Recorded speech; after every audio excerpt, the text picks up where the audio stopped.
In today's hint, I'll talk about when engineers have done feasibility studies as part of their careers and how they could use this experience as a potential career episode. I'm Gerson Ida, I'm the founder of www.engineersinaustralia.com, a website to share valuable content and useful information to assist you in the journey to validate your engineering qualification in Australia. Sometimes engineers they conduct feasibility studies and focuses on the financial aspect, when in fact, while developing those studies, they had to do a lot of engineering design, calculations and tasks to demonstrate the project feasibility. For example, I've seen some engineers that their clients have requested them to present feasibility study of an industry expansion, for example, comparing two types of construction, and they had to do the design, almost everything, to be able to do a cost-benefit analysis.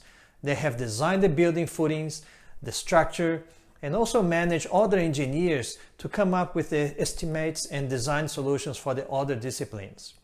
And as you can see, although the request was a feasibility study, which can be seen as a financial advisory role, the engineer ended up carrying out a significant and complex engineering work with strong design components, major stakeholder relationship tasks, the application of fundamental engineering knowledge and practices.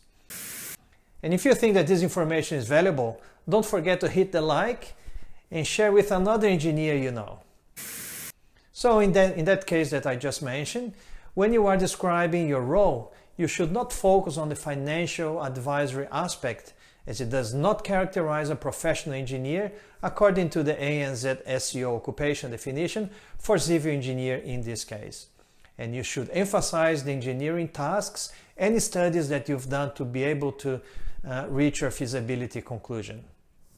And this is just one example where a bit of lateral thinking can help you to choose a good engineering experience for your career episode. If you have similar difficulties to choose your engineering experience for your career episode, please leave in the comments or send me a direct message and I will endeavor to respond back to you.